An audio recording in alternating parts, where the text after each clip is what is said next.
There has been over a decade's worth of research about the fact that diverse companies and diverse leadership teams result in more growth, higher profits, more innovation, more creativity. So that's the business case for diversity and inclusion. But moving beyond that, thinking about a corporate brand and attracting the best and the brightest, people who are looking for opportunities want to find a commitment to diversity and inclusion in the companies or the institutions that they're applying into.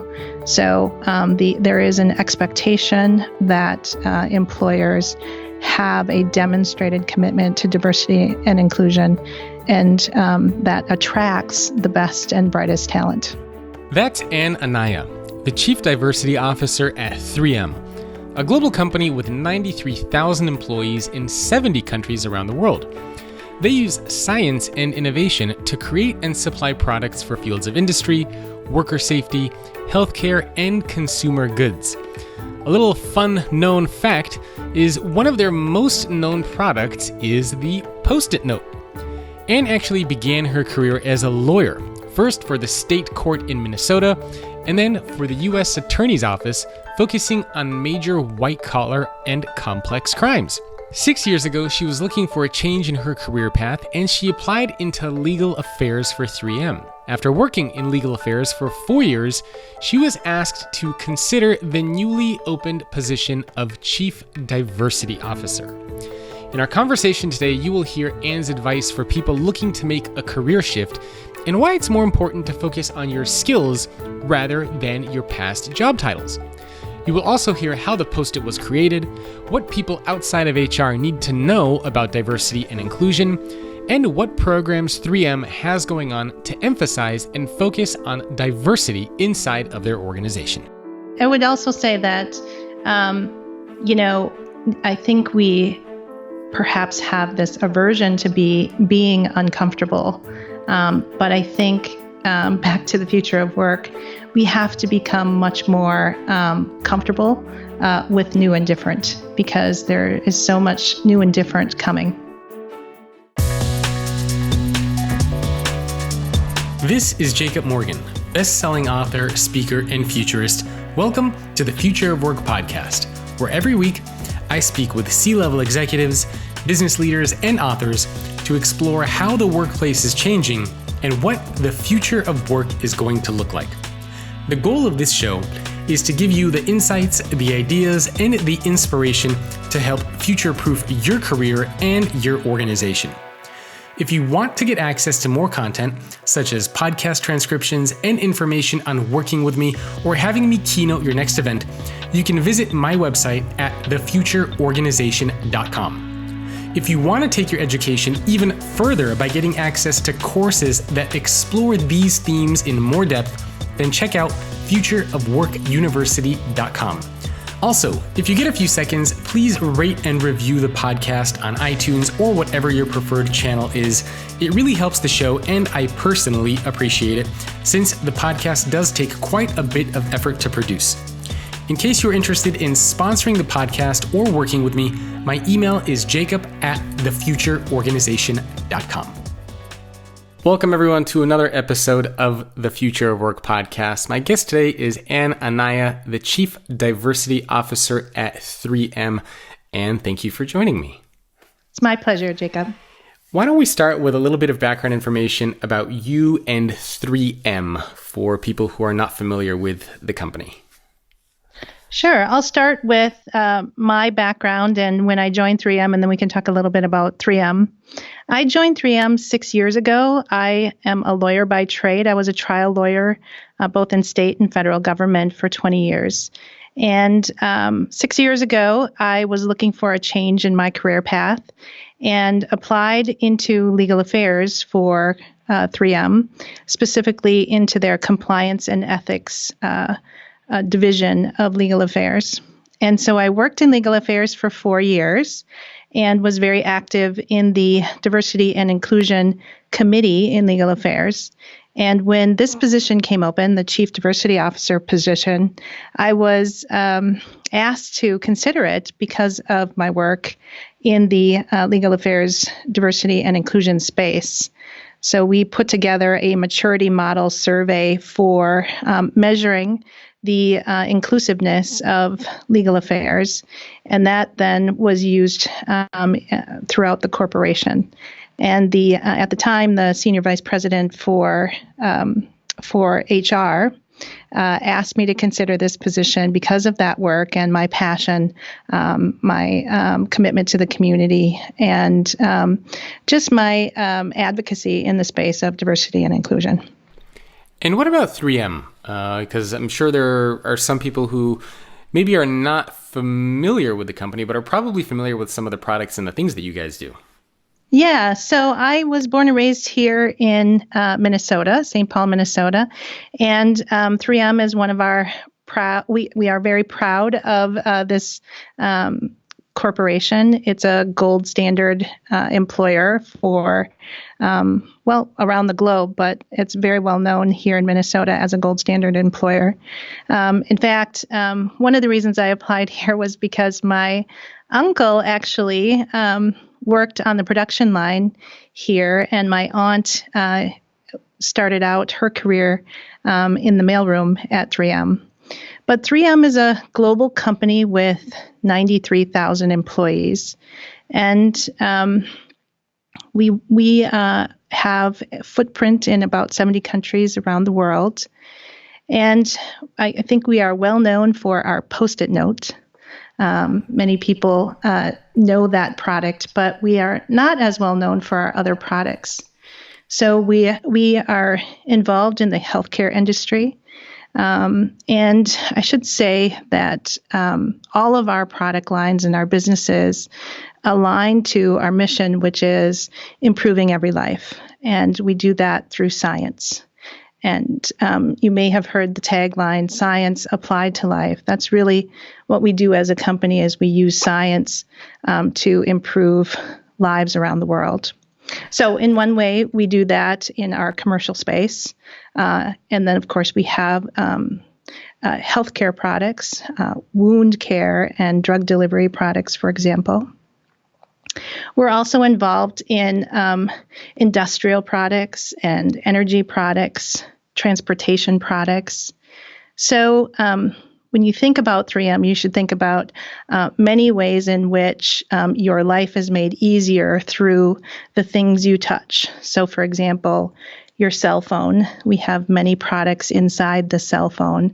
And one of those products is a product that allows for less use of less power needed to brighten your screen. And we do that through a film that is used to brighten the screen and the color so you can see more vivid color, and the battery lasts longer.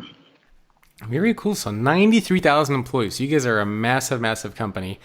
Yeah. And, I heard of the Post-it story. From what I understand, correct me if I'm wrong, isn't the story of the Post-it that it was created on accident? Yeah, so it was created by an individual, Art Fry, on his 15% time. So we have a culture here of using 15% of your time in a way that contributes to the community in an innovative way. And he created the Post-it note as a way to keep marked pages in his hymnal at church. But the all things adhesive at 3M, that's a big piece of our history.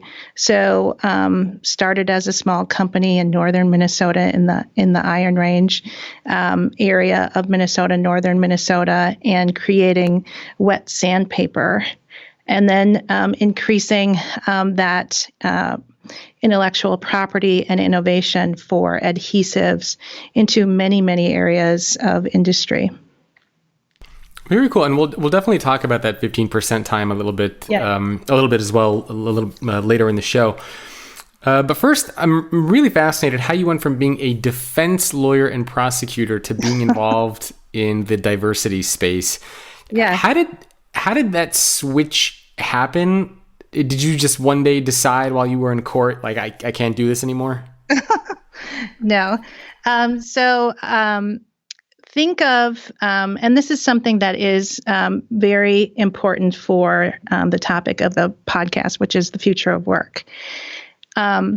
When you think of how we limit ourselves in our professions, we do that by, this is what I was trained for, or this is what my degree is in, or this is what I have my experience in. And instead, we should be thinking about our skill sets. So as a lawyer, one of the things you do is you advocate for a position, and you do that through influence. And oftentimes you do that by diving deep into data and making a factual, persuasive argument. But there are also many times where you're doing it just by influencing people's hearts and minds through stories. So I'm a Mexican American. I've always been committed to equality in both my community and in my profession. So equality is something that made me interested in practicing law to begin with. But when you think about the justice system and how it applies to people differently based on their backgrounds and experiences, one of my passions was all about equal justice and ensuring that we all are treated equally under the law. So I was a defense lawyer and a prosecutor, both, again, defense lawyer in state court and providing specialized services in the Hispanic community to start out with. But then moving over into state prosecution because I realized I could have more influence in the results of justice with the discretion of a prosecutor. And then after 9/11, the Department of Justice and our U.S. Attorney was looking for experienced trial lawyers to investigate and prosecute terrorism cases. And so I was recruited over into the U.S. Attorney's Office here in Minnesota and worked there for 11 years. The latter part of my career there was focused on major white-collar and complex crime. And after the banking crisis in 2008, there was a fair amount of investigations, investigative work to do related to bank fraud and bank conspiracies. So I was very focused on the banking regulatory structures and worked for a year at the U.S. Treasury Department on a special project related to oversight of banks and bank regulations. When I was finishing that project and coming back to Minnesota, I decided I was going to try a new opportunity, a stretch, and apply my skill sets in a way that was new and different, but could do what I've always set out to do, which is to make positive change. And as I said, I knew 3M to be a gold standard employer. It's a company that is well known for its ethical and its ethical business and commitment to really doing business the right way. So I applied to 3M not knowing anybody. My aunt and uncle are no longer with us, but received a call back and an offer and started, like I said, in the compliance section of the legal affairs division. So it wasn't that I was tired of doing trial work. It was that I wanted to apply my skill sets in a new and different way, but to continue to make positive change. I really love this story because it's something that I've talked about for a long time, and that is don't focus so much on your job as much as you should be focusing on your skills, because your skills can be applied to many different jobs. But if you only view yourself as a lawyer or a marketer or somebody in sales, then you kind of pigeonhole yourself. But if you instead just look at the skills that you have and how you can apply them to different areas, you'll see that you can fit into many different jobs and many different roles. So I love that you were able to make that pivot Yeah. and apply those skills, because I don't think people do enough of that. No, that's absolutely right. And you hear the phrase upskilling so often now. And what does that really mean? Because the future of work and upskilling are often in the same paragraph. So what it means, in my view, is that when we think of positions, we think of what skills are necessary to accomplish a goal or to accomplish change. And those skills may reside somewhere in your corporation in a way that aren't fully utilizing those skill sets. So I think upskilling, at least one way to think about it, is each individual having an exploration of their own skill sets and understanding what can I do to best leverage those skill sets and apply them where they are needed for the future of work. Do you have any advice for people? Because I'm sure there are a lot of people listening to this who are thinking, you know what, I have a broad range of skills and I would like to experiment or do something else or kind of unpigeonhole myself. Right. How do you make that shift? I mean, anything that you can share around how you made that shift, maybe other people can learn to do the same. Yeah. So back to my champion, Marlene McGrath, who offered me this role 2.5 years ago. She was really talking me. She was a lawyer also before she became an HR professional. And so she shared her journey in explaining to me how I should expand my possibilities. And what she focused on is something we all need to take pause and I think appreciate about our skill sets is we are really good at things that we have passion for. And so I have a passion for equality and for, being a champion for the underrepresented or those that don't have a voice at the table. I have a passion for that. And so she saw that passion and she saw how I applied it in the diversity and inclusion space. So that's number one. What's your passion? And then what are you? We all know that we're really good at some, a handful of particular skills. And one of the things that I am fortunate to have as a skill set that I do well at is the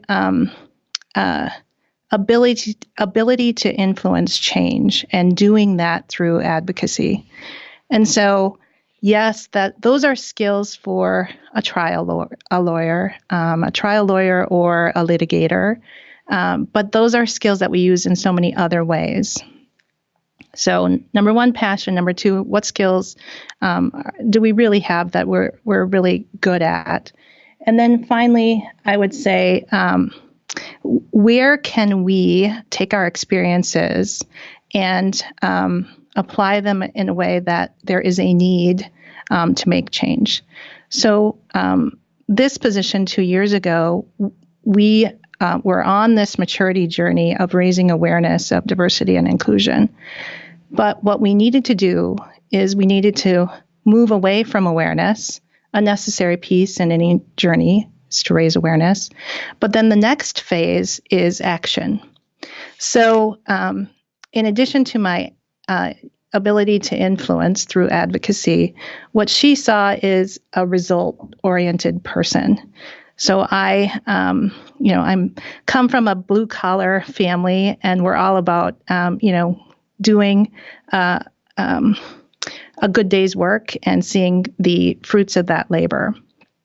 And so for me to move from awareness to action is just a natural piece of accomplishing a goal. I need to see results, and those results have to work toward an end goal. That's how I'm, my genetic makeup requires me to act in that way. So those are the three pieces, I think, when you're thinking about, the future of work and upskilling or reapplying based on skill sets.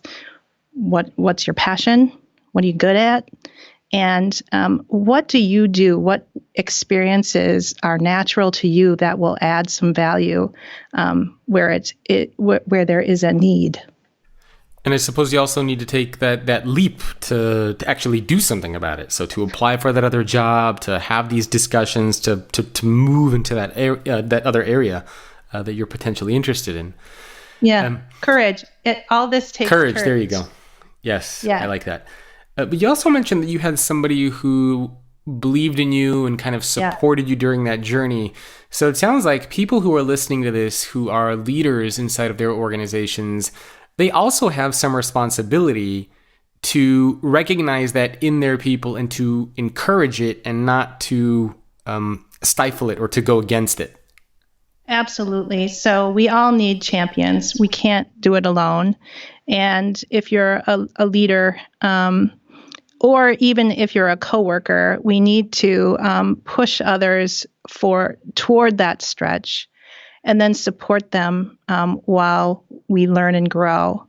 And then I think it's also true that we need to understand that is an ongoing process. So the idea of stretch, support, repeat. And in that process, the support piece comes with an acceptance that sometimes we will fail. And we have to, as a society, understand that there is no growth without failure. And to look at failure as learning as opposed to something negative that we should avoid. Well said. Yeah, I couldn't agree more. I have failed many, many times during the course of my career. And yeah, it's a necessary part of the game. I know there are a lot of people listening to the show who are in HR, but there's also a ton of people who listen to the podcast who are not in HR. Yeah. So for the people who are not HR professionals, what do they need to know about diversity? How would you explain what diversity is, and why is it so important for people who maybe are not aware of the concept? So I'll start with answering the question, what is diversity and inclusion? And that is no small question or endeavor, because when you think of a global company like 3M, how to define a thing like diversity and a thing like inclusion is something that has to be very intentional and aligned with your corporate goals and missions and priorities. So we worked with, this is going to tie back into skill sets. We worked with the design team and communication team to come up with a global definition for diversity and for inclusion. But when we put those definitions in place, we aligned those definitions to our culture project. We just went through a new culture refresh. We aligned it with corporate initiatives and corporate communications, and we aligned it with the design team's work on our brand. So the idea was to have definitions that can be embedded into all things 3M. And the end game here is that diversity and inclusion will not be separate and apart from our processes or our brand or our initiatives. It will be a part of all that we do and all that we are. So diversity is all about demographics, and inclusion is about our environment or the atmosphere we create in our workplace. And there is no one without the other. You can't have an inclusive workforce if there isn't diversity within the workforce. And you can't be inclusive without the diversity of ideas, perspectives, and backgrounds. You won't benefit from diversity and inclusion unless you have both. And we define diversity broadly to include all the dimensions of diversity that are relevant around the globe. But appreciating that, for example, something like LGBTQI In some places, that's not yet part of what we can be open and public about. We're very proud of our employee resource networks. We have 9 networks, and they are global, and we're expanding our Pride network around the globe. But we appreciate that not in every place can you be open about that dimension of diversity. So you have to be, we have a consistent definition of diversity and inclusion, but it has to be sometimes tailored to the culture of that particular region or country. So that's what diversity and inclusion is. Why is it important? Again, we'll go back to the future of work because the demographics of our workforce are changing. Our customer base is changing, and we need to mirror both of them. When you say the customer base is changing, so you mean if we have dynamic customers and we have dynamic employees, this is something that we need to focus on just because of these changes that we're starting to see?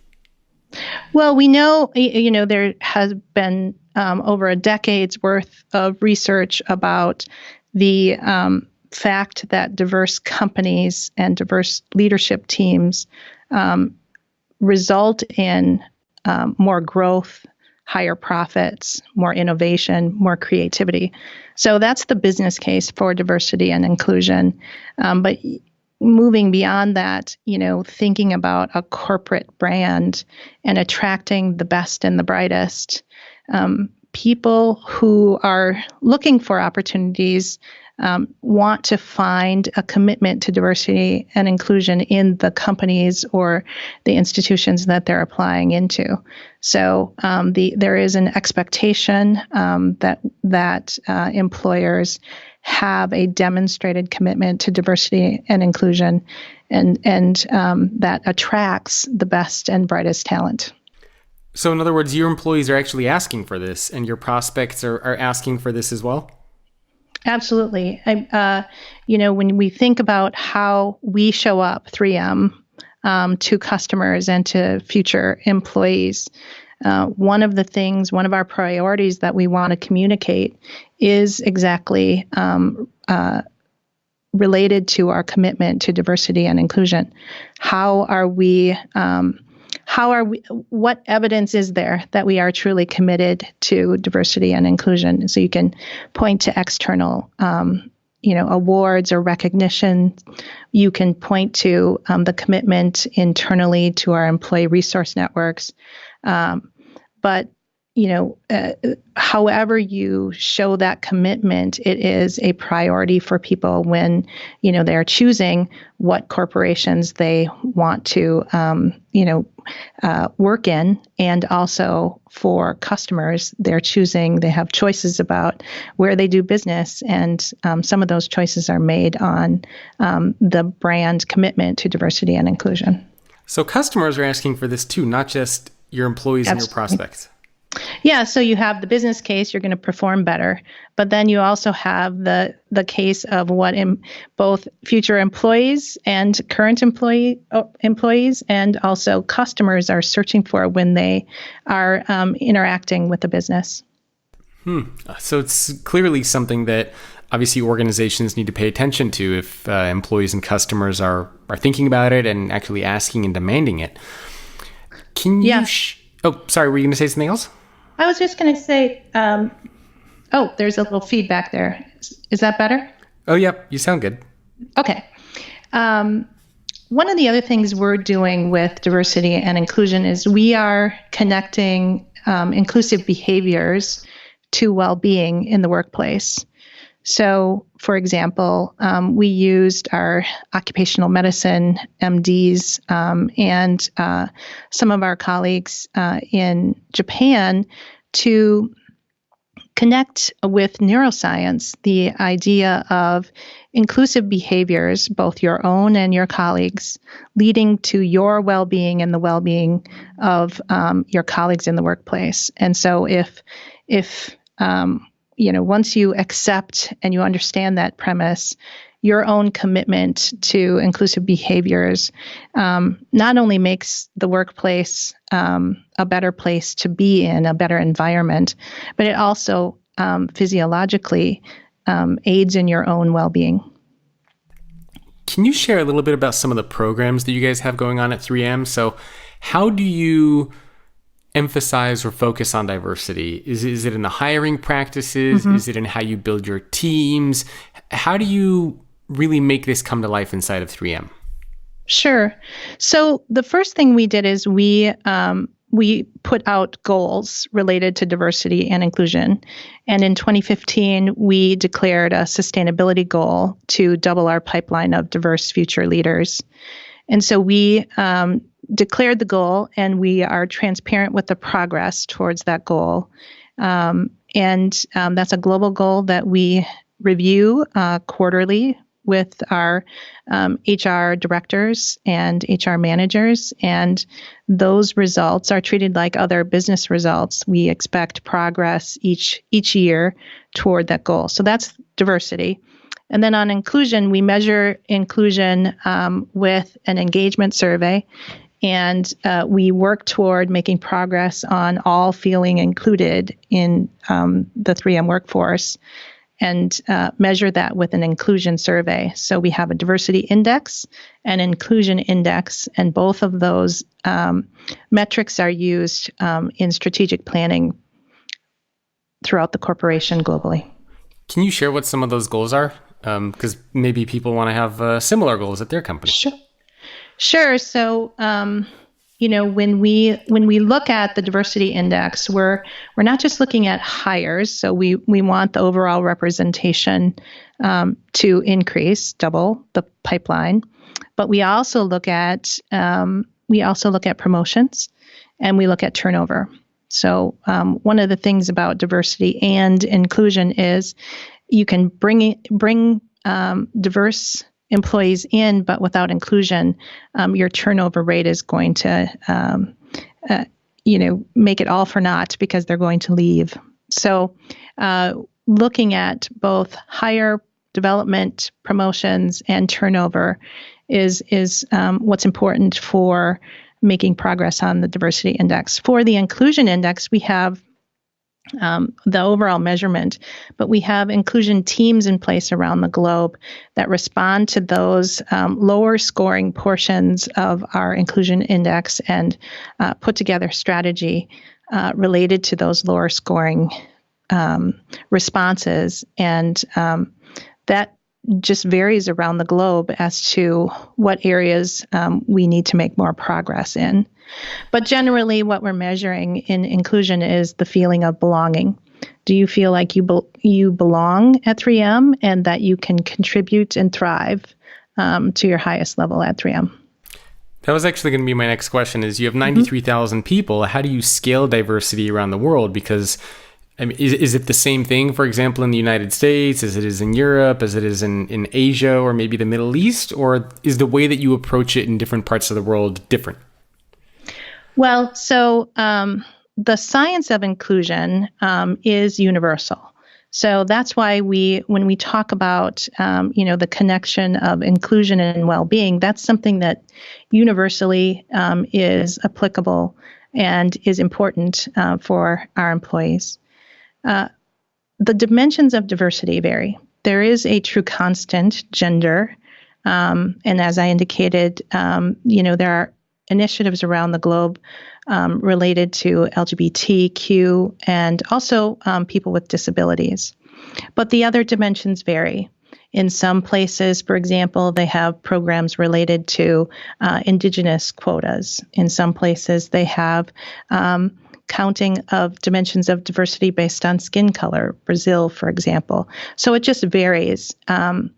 When we talk about the demographics, so the definition of diversity, each country really has their own definition about what they're counting, what would be more diverse demographically speaking.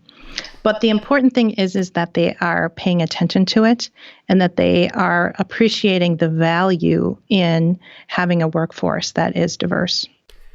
You mentioned that you were in the role for 6 years. So before you were the Chief Diversity Officer, was there somebody else in that role, or was this just something that 3M as a company wasn't putting too much emphasis on? Yeah, I've been in this role for 2.5 years. Oh, 2.5 years. Okay, sorry. Yeah. So yes, there was someone before me in this role, and that person was an HR professional who did great work in raising awareness and getting us to the place where we actually declared a diversity sustainability goal. But when she retired, the opportunity was to continue the momentum of the awareness and move it into action. And so that's what I've tried to do in the last 2.5 years. And believe me, there is so much work to do. We're proud of the accomplishments we've made, but we know that there is so much opportunity to make more positive change. When you say there's so much work to do, why is there so much work to do in this space? Is it because people don't understand it? Is it because they're not embracing it? Like, why is it such a challenge for so many organizations to just kind of get on board with this and everybody agree to it? Well, I'll give you my my first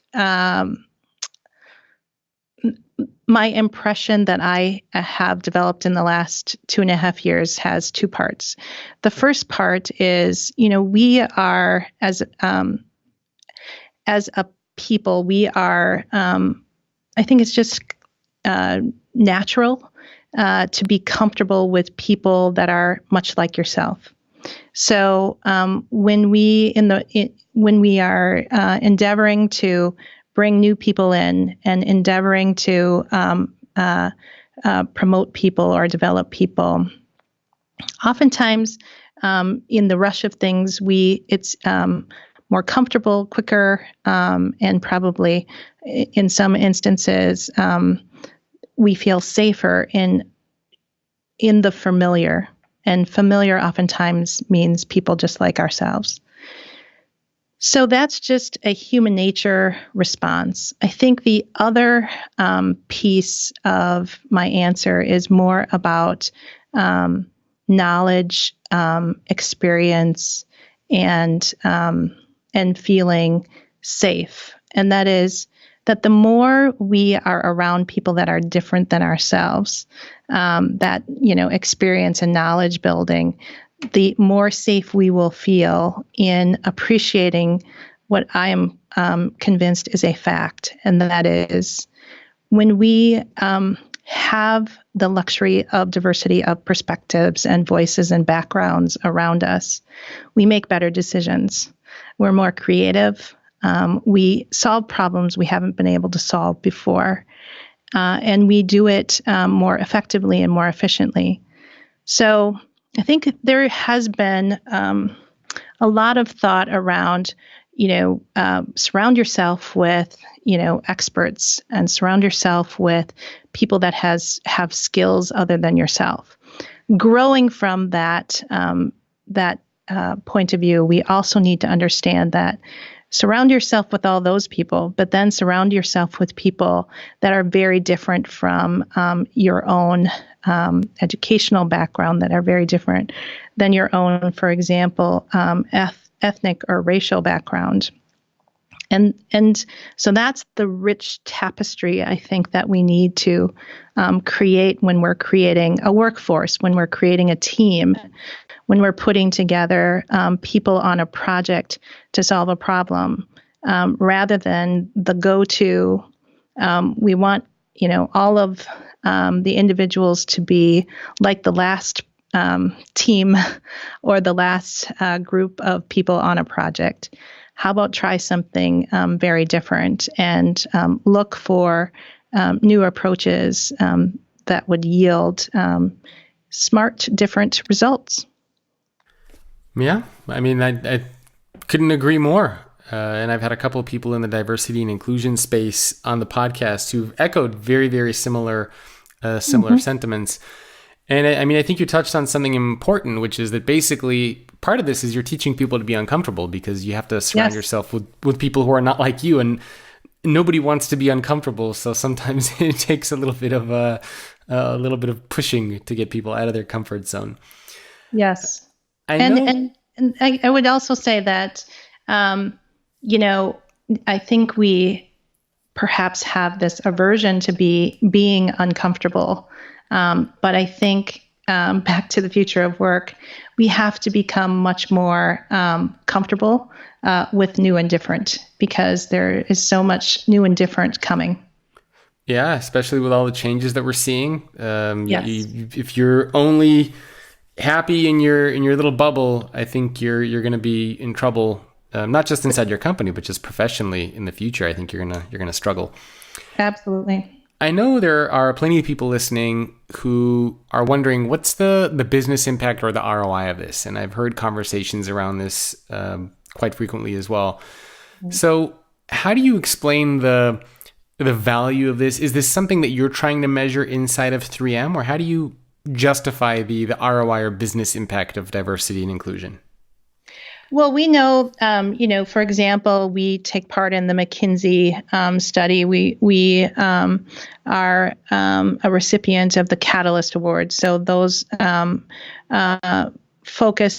both focus on gender diversity. But we also know from research and from our own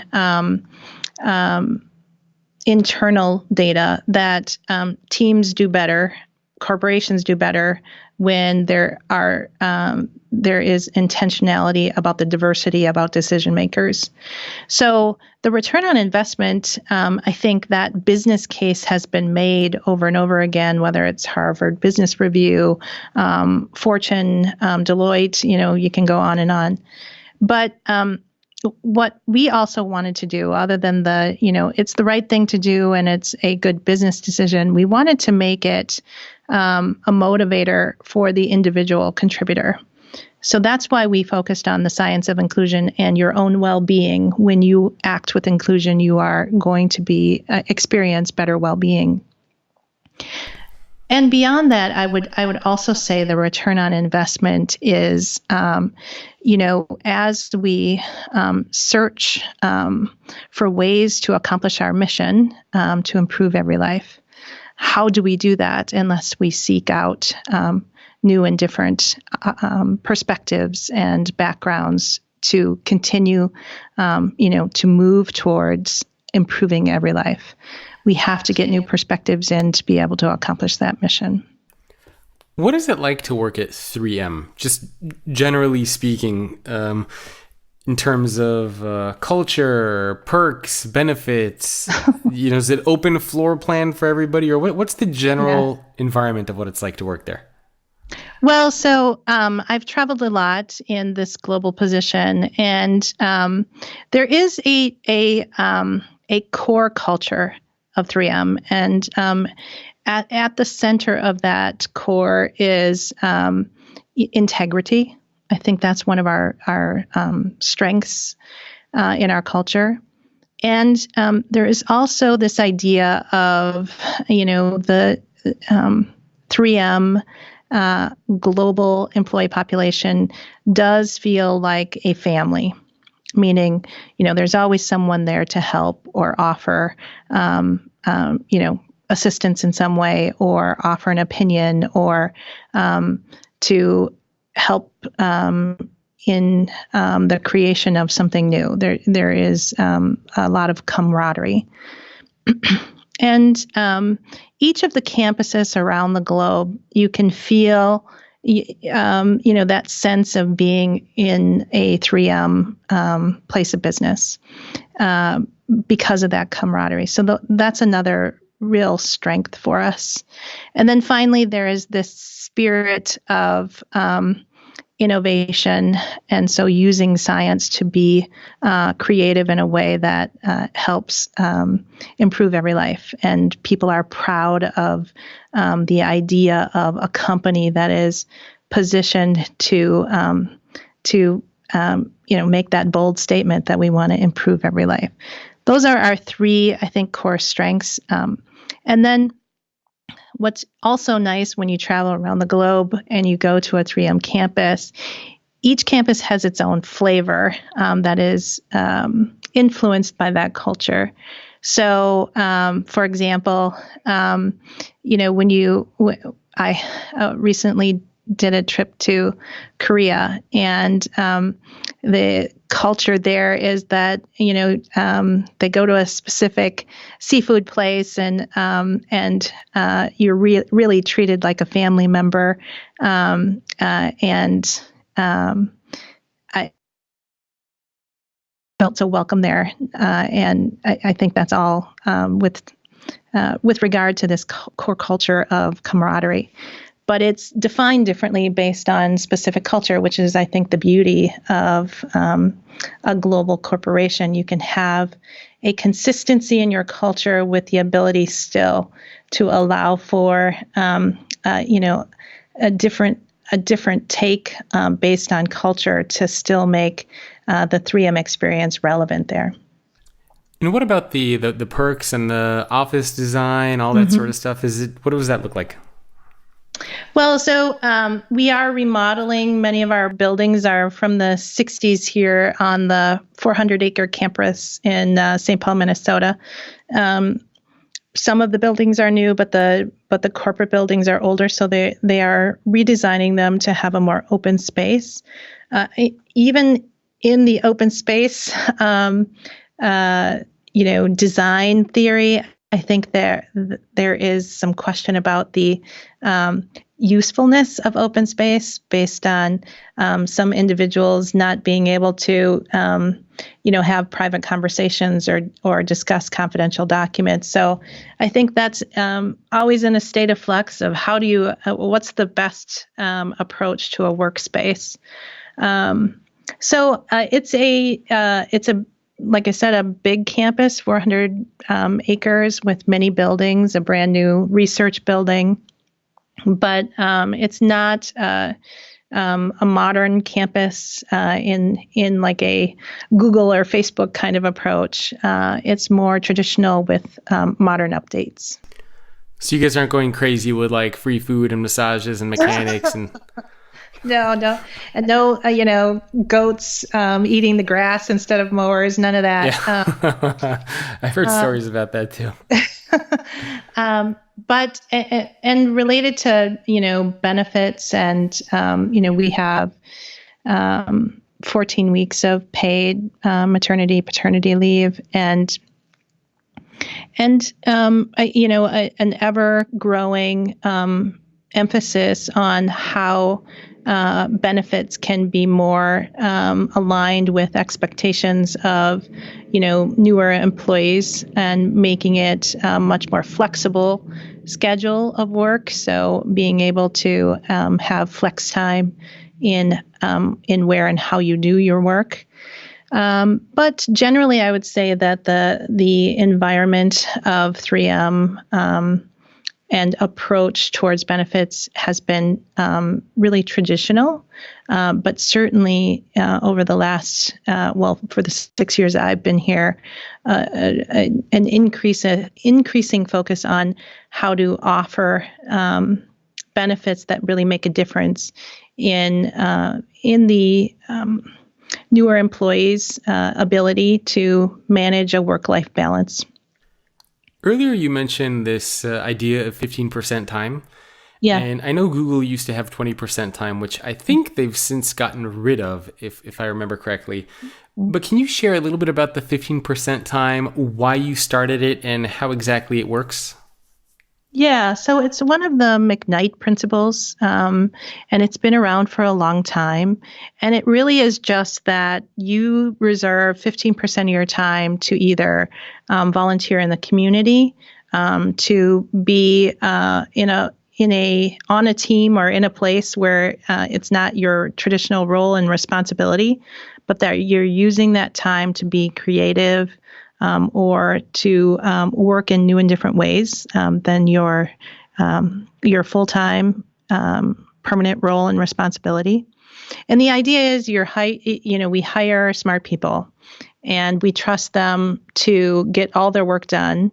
But when you're hiring smart people, you also need to allow for them to develop themselves and to contribute. This idea of a purpose at work goes beyond your day-to-day responsibilities, and it might include how you want to contribute to those less fortunate in the community. Or it could be that you have you're currently in a role that utilizes some of your skill sets, but not all of them, and you want to continue to maintain the skills, maybe from a previous experience, or that you've always wanted to, be involved in a project like maybe it's a black belt project and you've never had the opportunity, so that you're spending your 15% time on developing and pursuing that interest. How do you measure that, and how do employees actually use that? So, I don't know. I'm just thinking, like, if I work at 3M and you're my manager, do I say, "Hey, Ann, I'm taking 30 minutes today to go to this meeting as part of my 15% time"? Do you track it and measure it, or how does it actually come to life? Yeah, so it should be part of the discussion of a supervisor and a direct report, and should be a part of that employee's goals for the year. And there should be recognition for it. And that's the expectation, is that, it's as important as your major role and responsibility to be involved in a way that, contributes back or develops you in some way. So it's we're moving toward a kind of an anytime feedback, I guess is the phrase, for supervisors and direct reports. So there's an ongoing conversation about development, rather than once or twice a year, that there's, a ongoing conversation that allows for that individual to find the best opportunities for development relevant to their, career aspirations or their own personal circumstances. So that's how it, there isn't we don't keep charts of it, or, there isn't a punch card or anything. It's just a conversation and an understanding with supervisors and direct reports. Okay, so it's talked about. I mean, it's not like I can just go into a room and watch Netflix for 1 hour a day, right? I mean, it's that's probably not going to go over well on your one-on-one with your supervisor, because we want to align that 15% time with the mission of 3M. Okay. And generally, if it's improving every life, your Netflix binge watching isn't going to improve many lives. Got it. So it ties back to the purpose of the organization, and it's something that you have discussions with your supervisor or your manager. So it's contributing towards your development, in other words. Yep, or contributing back to the community. Okay, perfect. That makes sense. I know that the idea of psychological safety is also very important for you guys, and I think, if I remember correctly, you guys are actually using science to improve psychological safety. So can you talk a little bit about what that is, why it's important, and what are you doing with science and psychological safety? Mm-hmm. So I think psychological safety is, it's on the radar right now. People are talking about it. And it really is this idea of, is there a safe place at work to show up as who we are? Is it safe to disclose that I have a disability? Is it safe for me to speak up when I see somebody, and one of my colleagues, doing something that's contrary to the code of conduct? That's the general idea around psychological safety. But we wanted to take that to the next level. So we don't want people just to feel safe to speak up. We don't want people just to feel safe to self-disclose. We want people to, not only feel safe, but to encourage others to feel safe. So moving beyond my personal conduct to an expectation of all. And that includes, being an active bystander, for example. It includes creating that safe space, because I don't think any company has, developed a secret sauce or secret ingredient recipe for creating a safe space at work. It's a multi-prong approach. and it has different facets. So yes, we want to be sure to make sure we work in a place that people feel, they won't be retaliated against. But that's merely just responding to regulatory requirements and legal requirements. We want to go beyond that and allow for, of course, people shouldn't be retaliated against, but people should be rewarded for having the courage to speak up or to hold others accountable. So that's the science behind it. Again, we're working with our occupational medicine folks on the psychosocial hazards in the workplace and how we can identify those hazards, how we can do knowledge share about those hazards, and then how to change behaviors related to those hazards. And that's a component of our approach that is also global. We have psychosocial hazard regulatory requirements that are newer around the globe. And so we want to respond to those regulatory requirements, but also move beyond that and inspire a broader approach. Again, moving in this direction of the science of inclusion to minimize stress and anxiety and exclusion at work is to minimize those psychosocial hazards. Maybe last question for you before we jump into just some fun rapid fire questions for you.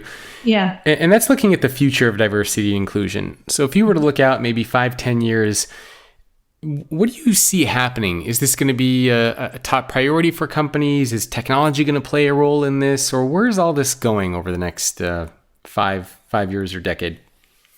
Yeah, I mean, technology is a really good example of how we'll have new challenges. So as we automate our decision-making with artificial intelligence, is that are those algorithms influenced by bias? So who are those code writers, and whether or not the code has in itself a bias? We as humans know that when we make decisions, those decisions are influenced by bias, but the same is true of an algorithm. And what is unique to humans is we actually have, a conscience, but artificial intelligence does not. Thankfully it does not. Although, some people say in the next 15, 20 years, you never know what might happen. So, but thankfully, yes, right now it's the human piece that matters quite a bit. Yes. Okay, so now I just have a couple of fun rapid fire questions for you before we wrap up the podcast. So the first question for you is, what would you consider to be your greatest failure? Ooh, there are so many. Truly so many. I wanted to be a judge for so many years, and was a finalist a number of times. I decided, I don't know if this is a failure, but it was a disappointment that I was never appointed as a judge. But I realize now, and I guess this is relevant to our conversation and to your listeners, if I would have had that opportunity, I would never be sitting here at 3M as the Chief Diversity Officer. So although it was something that I aspired to be, and I still believe that I could have contributed a lot to serving as a judge, I would have never expanded into the role I have now, and I would have never had the opportunity to make the change I'm making now here at 3M. What is your most embarrassing moment at work? Oof. I was in front of a jury trying a case, and there was a electrical plug in the middle of the floor when I was doing my closing argument. I tripped over it and fell in front of the jury. Oh, okay. That is a good one. That was beyond and back. I like that one. Okay. That's a good one. What's your favorite business or non-business book?